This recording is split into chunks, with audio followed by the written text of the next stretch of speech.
Is going to win the first ever CAMS Jayco Formula 4 race here. Well, we might get a bit of a form guide from the grid. It's Thomas Grech who will start alongside Tom Randall, our pole sitter. Not without some issues so far this weekend for Grech. He had a nasty accident in practice. Vernon and Lloyd will start off the second row. Now, Lloyd's been relegated 2 spots. He is our championship leader. And then Lewis leads alongside Harry Hayak in the third row. And onto the grid we go. Check out the sticker tyres on the Hancocks at the back for Jordan McGregor. Unfortunately, didn't get out for qualifying. At least he's got some good tyres. And what's happening to Goddard in the background? Some sort of issue there. You're right. Car 3 just coming to a stop. Oh no, this could likely delay the start if he can't get the car started and moving again. Oh, we could see a delay start here. What a shame for the young man. Recently just turned 16 years of age and got his L plates. He's a local driver. He's got started. Good lad. And he'll try and make his way up onto the grid.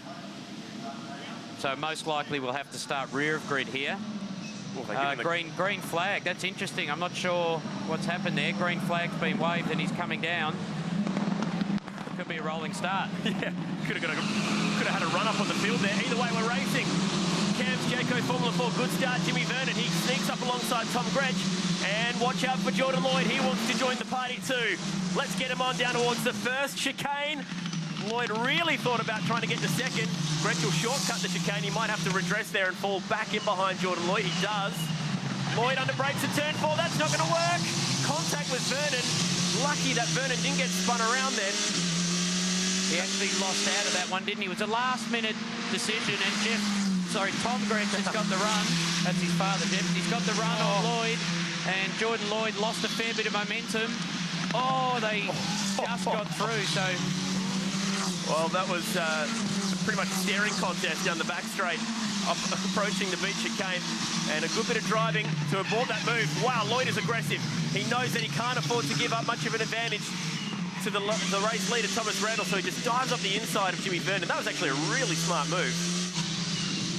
Straight back into second position. So you're right, Chad. He said, I need to run with Randall. Look at the gap Tom Randall's got on the field on this first lap. You can hear the tyres just screeching right on that lock-up threshold. Car gets, the inside front tyre gets quite light there. So Randall's gone, McGregor's through. He's got the stickers off those tyres, so good comeback for Jordan McGregor. But Thomas Randall, 2.3 seconds. So all that scrapping at second, third and fourth, he put his head down and he's gone. Yeah, that helped him, didn't it? He's opened up a very handy lead at the end of the first lap. But his main championship combatant in Jordan Lloyd has consolidated here. Started 4th, moved up to 2nd on the first lap. That was a great dive between himself and Grech on approach down towards the beach chicane. Someone had to lift. On that occasion, it was Grech. So Grech jumping into the Jayco dealer team car after heavy contact in practice. So he's put some IQ option stickers on that car. His main sponsor. Oh, someone's gone straight ahead. And so did Lewis. So I think that's Maiolo. Frankie Maiolo there. So I think they'll lead. Steve Johnson's our DSO this weekend. And Leeds goes through. So I'd say they didn't really get an advantage out of that. They both ended up holding position. McGregor having a lock up there. Very tight at the back.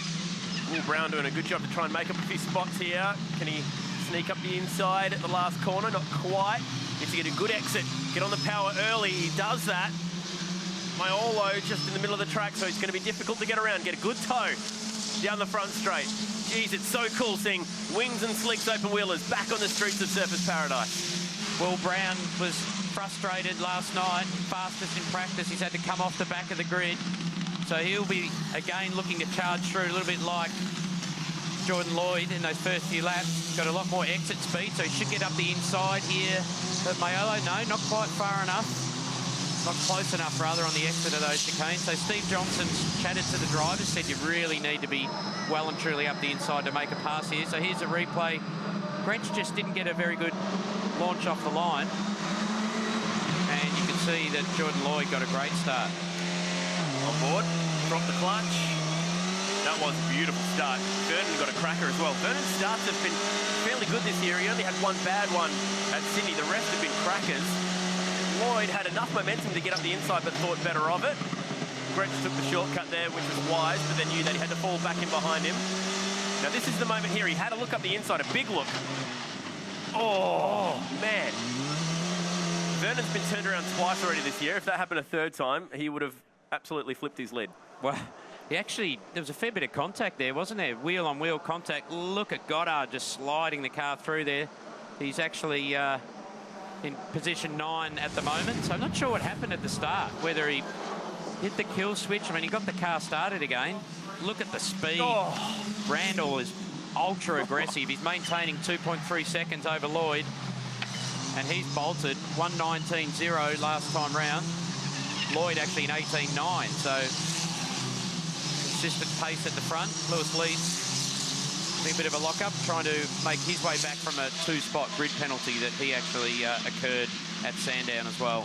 This is the frustrating thing when you're chasing a man who is equally as quick as you are. The two of them were less than 1/10 of a second apart in lap time on that last lap, and you're trying to make up 2.5 seconds, which was the advantage that you lost on the very first lap. I mean, you're going to need nearly 50 laps to catch him if you're only 1/10 of a second faster. And with 12 laps to go, it's just not going to happen unless Randall makes a mistake or there's a safety car. Doesn't mean you give up, though. You keep pushing, you keep digging. And this is what Thomas Randall would have liked to have done from round 1 this year. He's a seriously committed racing car driver, and both these drivers are elite fitness level. They can punch out lap times like this, lap after lap. Thomas Randall desperately wants to head to Europe next year. In fact, just eyeing off potential tests in Formula 3 later this year.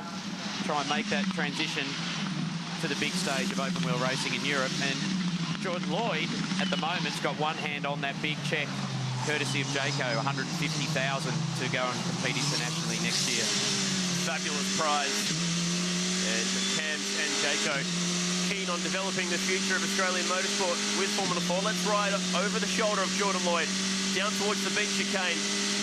This part of the racetrack is all about using those curbs, but if you use too much in an open wheel stiff race car, you can find the walls, as we saw yesterday. Just so quick through this part of the track. It's very easy to get the inside front wheel off the ground. You can see the car, the camber of the road drops away there. You'd swear that was IndyCar in the 90s. The palm trees, the hotels, slick tyres and wings. That is just so cool. You can hear the wastegate of the Ford EcoBoost Turbo when he lifts off the throttle. Such a cool sound. Gets the throttle so early through this part of the track. Now, the last 2 laps, they have turned identical lap times to within 1/10 of a second. Let's see what the time is this time for Randall. He was 1:18.5. He goes 1:18.1 this time, and a 1:18.5 from Lloyd. So he's actually opened up the lead by another 4/10 on that lap. Randall really pushing to open up a gap. So Dean Randall, Thomas's father, would have been on the radio saying he's gained a 1/10 or 2 on you, you need to lift, and he's just gone out and found 4/10, and he did that in qualifying. He found half a second to steal pole, so certainly able to lift when it counts. Jimmy Vernon in the Tool Force car there, he's just stabilised and steadied into a nice rhythm. 18.4 last lap around for him. Tom Gretsch, Harry Hayek, Lewis Leeds, and Will Brown running in 7th at the moment. Yeah, frustrating for him. He's got the speed to go with those that are around him right now, but unfortunately, just hasn't got that track position, which is what he needs. Oh, look at the left front on Gretsch's car lifting off the ground. Really flowing the car, isn't he? So it's a matter of just, wouldn't even be a break in between those left-right sections off the back straight, just the lift of the throttle, turn in, and all about corner exit speed. Here's a nice slow-mo. So he's up, he's definitely up on those baguette curbs that we talked about yesterday. See the rear wing moving around and flexing. Miguel chassis, built near Magny-Cours in France. If that sounds familiar, that used to be the Formula 1 track back in the 90s, cool circuit. And Miguel still with a strong presence in Australian motorsport. It is the one chassis that we use here with the Ford EcoBoost engine. And they provide great little race cars, very light on sticky Hankook tyres, lots of grip.